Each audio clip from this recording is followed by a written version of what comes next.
Oh, hello, we are back at it again with another epic and educational day of chess. I have done some off-camera grinding. How can I show you this? We're going to scoot it over. There's my chess channel. Check it out. We got some videos that are coming right up. And then, can we see my ratings? Where are they at? We got 2100 bullet. Greatly inflated. That is not accurate. Blitz, also 2000. Greatly inflated. I'm going to have to do some more playing and lose some rating. But right now, we're focusing on the rapid, where I'm 1700. And what we need to do is absolutely smoke some of our opponents and climb up the rating ladder. And so the other ones, I have just fared very well against everybody that I've faced. So my bullet games, crushing people, my blitz games, flagging people, let's be honest here, from losing positions. That's how I've been getting it done. But we got the rating up. So today we are facing a 1660. Doesn't say where he's from. Dude doesn't play bullet. E4. I hope that wasn't too long of an intro. Me flexing my inflated elo. That's not even an accurate elo. But it is what it is, bro. It is what it is.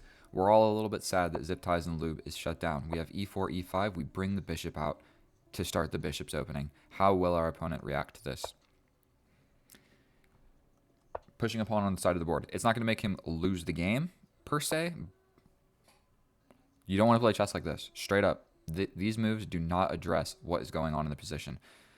What do I want to do? I feel like breaking in the center makes sense. Like he has neglected to develop anything, and so I think just smashing in the center is a reasonable type move.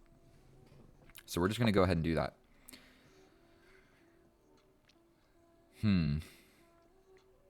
I might even have a sacrifice where I jump in. Should I just go for it? We sacrifice. I mean, essentially he has to take. I jump forward with this not check. That's not even a check. What am I calculating? That hits these squares. Sacrifice here. Check. He blocks.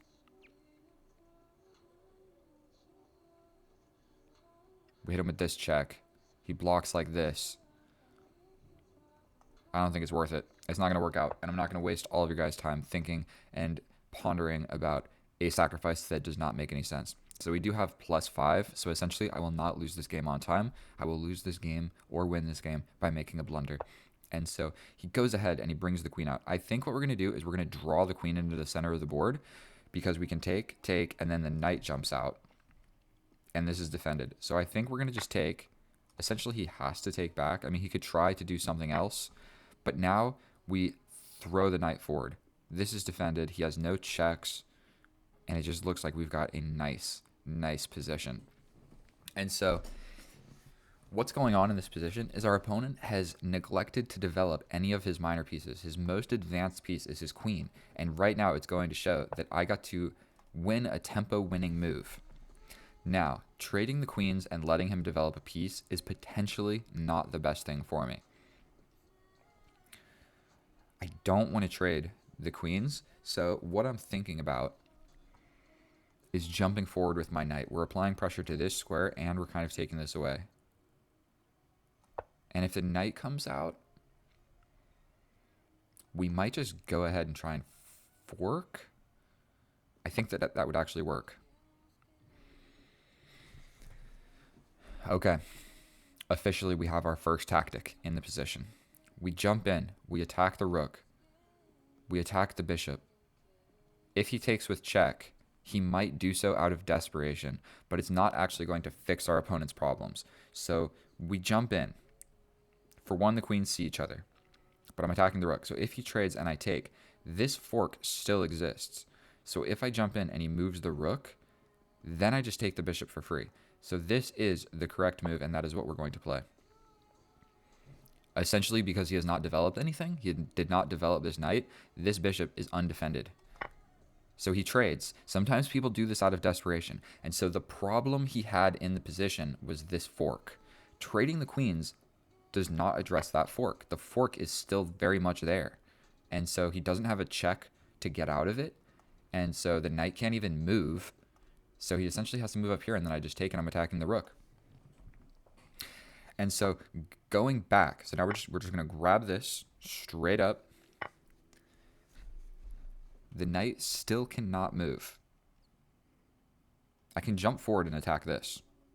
If he pushes forward, I hit him with another jumping in. We attack the rook. The rook goes here.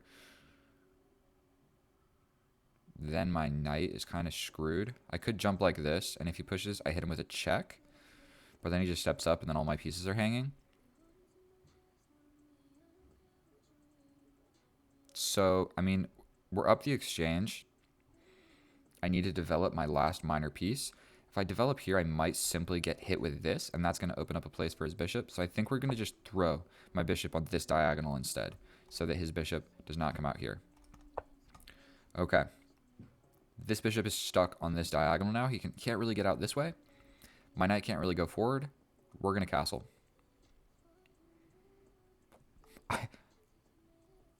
I can't castle. Well, it definitely looked like I was going to be able to. So I'm going to have to do something with my king. Moving up seems a little bit crazy. Because I'm winning, I could probably just castle by hand and do like a little this maneuver. I don't know if that's actually a great idea. I can also come forward and try and get my knight on this beautiful square. But I think we're going to just step forward. We're going to just go ahead and step forward.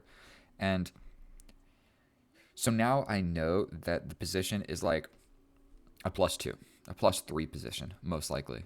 My bishop is better than his bishop. This knight is better than this knight. This bishop is about equal to this bishop. And then either one of my rooks is better than this rook. So I'm just completely dominating. I believe that I can just pin that. Right? I mean, he doesn't have a check. So I think we're going to just jump in and pin this. If it moves, we just simply trade off the bishops. And my beautiful pawn is preventing this knight from going to any good squares. And still, this knight is not even in the game. And this bishop is not even in the game. I should be figuring out how to move my pieces forward, to tell you the truth. Cool. So we trade this off. He can hit me with a check, threaten this pawn, or not. And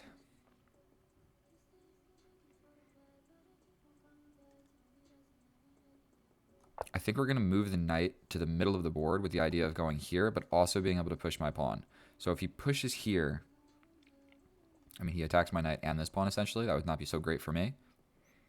But I can defend tactically by doing this fork, if that makes sense. Okay, so he wants to trap my bishop. If I go here, I'm kind of stuck on this diagonal. If I go here, I can potentially have this diagonal with the checking square. So we're going to just do this. So when he comes forward, I have chosen this diagonal instead of this diagonal. Which one is better? It's hard for me to say. We're going to simply just trade the knight off. We now have an open file. This pawn push is going to come with tempo, so we're just going to play a slow move. A nice, slow and steady move. We will then put our rook on the open file. If this knight goes anywhere, then I can get into the position. And so basically what we want is one rook here. Let's just take a moment. Where's this guy even want to go? Going here. We're not scared of it at all. He goes here. We go here. I mean, yeah, he can come in and hit my rook. Maybe that wasn't the greatest move, but it doesn't matter. All right, he hit my rook. We can get behind this pawn. We get behind this pawn.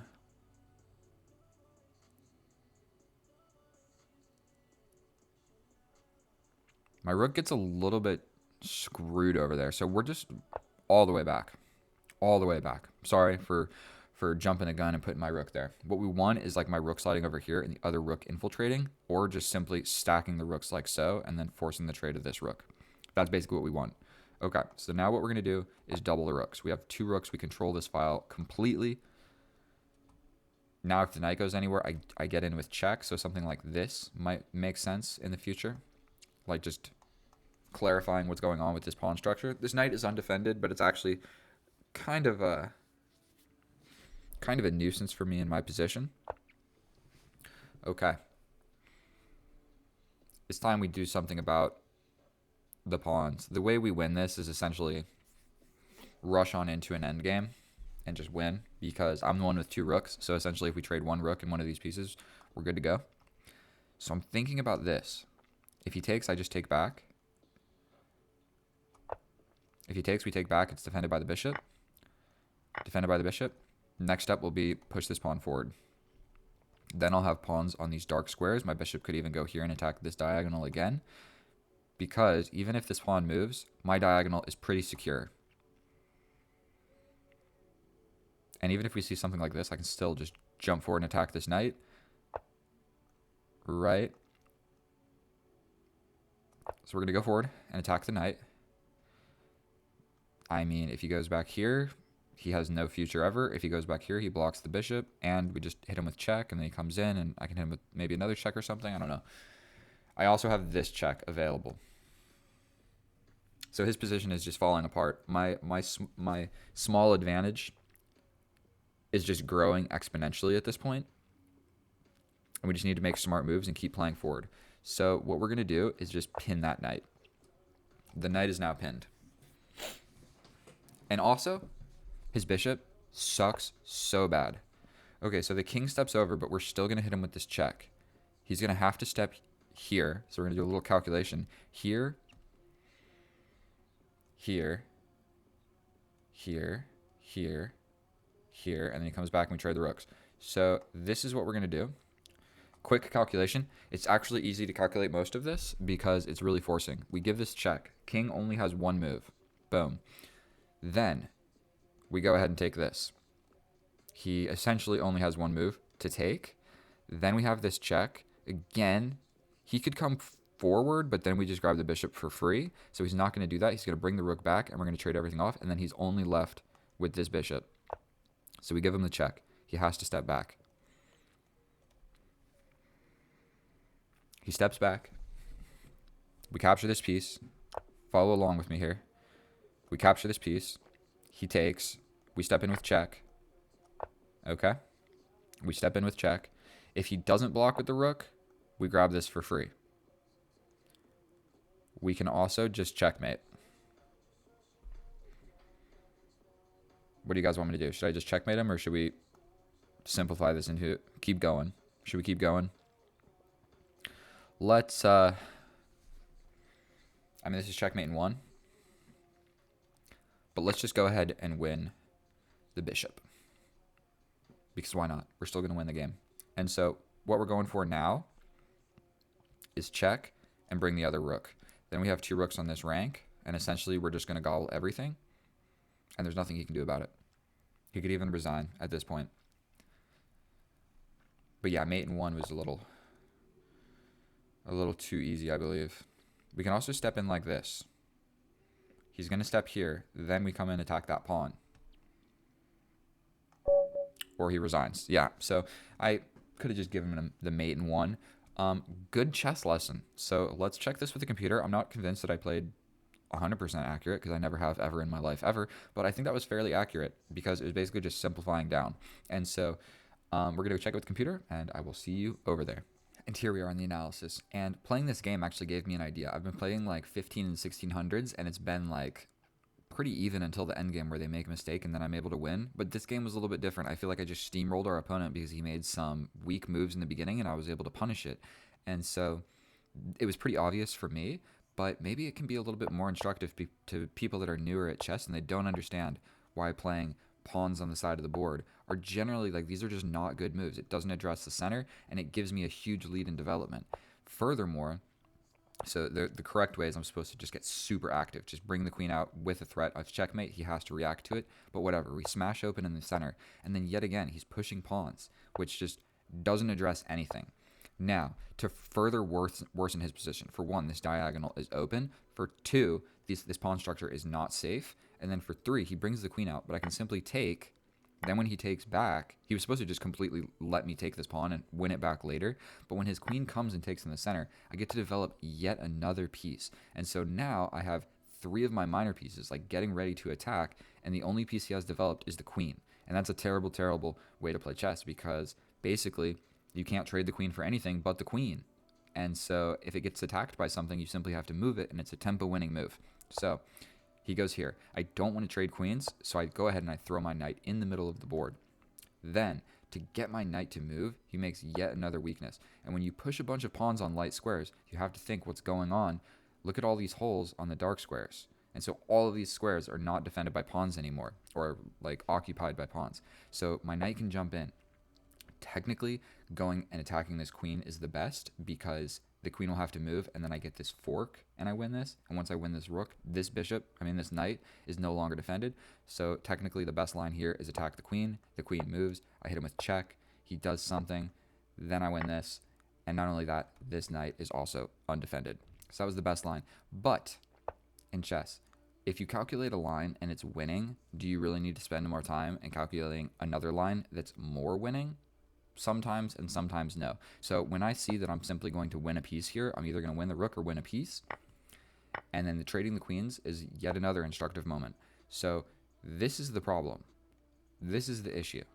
Trading the queens and making me not be able to castle, it doesn't, like, yes, it solves your problem temporarily for, like, yes, I have to react and take the queen back, but it didn't fix the underlying issue of this. So sometimes people do this, but a more accurate move would be just accepting that this is going to happen and I don't know, trying to trap my knight somehow like this. And so this didn't fix his issue at all. Now it's just the same position, but we don't have queens anymore, and I can't castle, and I forgot about that. So he goes ahead and he puts a bishop here. We take this, and then these pieces, because his stupid pawn structure, none of his pieces can participate in the game. So we develop a bishop. Technically, I'm supposed to just go for this because he has no real good way of defending it. He'd have to push the pawn, and then whatever. So we go ahead. We scoot the king up to the middle. We pin this because basically if it moves, we trade off his bishop, and we're already winning. So trading an even trade is a winning trade for me. Then this is a blunder. My blunder of the game. I'm still winning after it, but he can hit me forward. I jump through, and then he just traps my bishop. And so I can take this with check. He goes here. I take this. He'll probably take this one. We step back. I'm still winning, but it's not so great. And this pawn is still defended tactically because of this fork. Okay? So he can't actually take this pawn, or I'll just fork him and then win the bishop there. And so that's my blunder of the game. That's my big blunder of the game. But it's all right. We scoot forward. Bishop's now on this diagonal. Trade off pieces evenly. Okay? Now we've got an open file in the middle of the board to play with. I'm the one with 2 rooks. So we're going to solidify my pawn structure to further, just whatever you want to call it. This bishop sucks already because of the pawns, but even if this pawn moves, this bishop still sucks because of my pawns. And so he castles rook to the open file. I jump in, and technically this is the best move because it forces his knight essentially to go to this square, which isn't that great. I'm supposed to just slide back and play on the 7th rank because he can't really get my rook out from this situation. So scooting all the way back is a minor inaccuracy, but I'm still winning. So you don't have to make the best move. You just got to make moves that aren't blundering your position. So here, this is quite easy to calculate.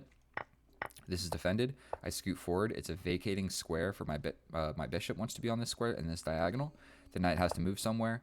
We pin that. He can no longer move the knight. It's pinned to the king. Then all of this calculation that I did right here is perfect, and you should be able to do this by yourself quite easily because everything is a forcing move. So we jump in. He essentially only has one move. Then we take this. He essentially only has one move to take back. Then we give this check. And essentially he only has one move again, or he's just going to lose the bishop, or try and move the king and get hit with checkmate. So he has more than one move, but the other moves are completely lose. So you don't really have to count those as moves that your opponent is going to do. You know what I mean? Like, what are the resourceful moves that your opponent has is what you need to calculate, not what are the moves that blunders a queen. You don't have to calculate those, or you're just going to get the queen. So he blunders mate in 1. I took the bishop just to further be instructive in this game, but essentially what was going to happen is he was going to come in, I was going to take, he was going to come here, and then potentially we just scoot forward and we got a rook versus a bishop, and his bishop sucks. And the only way he's pushing this pawn is to completely give up that pawn for activity. So he's completely lost after this position. Boom, boom, boom. Let's turn on the computer. It's probably like, yeah, a +5 for me. +5 for me. And not only that, I can just go to this open file. And if he comes in, then I just get real in. And if he goes here, I can get behind this. I can win this pawn. Thank you so much for watching that video. If that was too easy of a game and I just completely smoked the opponent, and you would have as well, sorry for that. We'll slowly climb the rating ladder. I believe that I'm like 1770 now.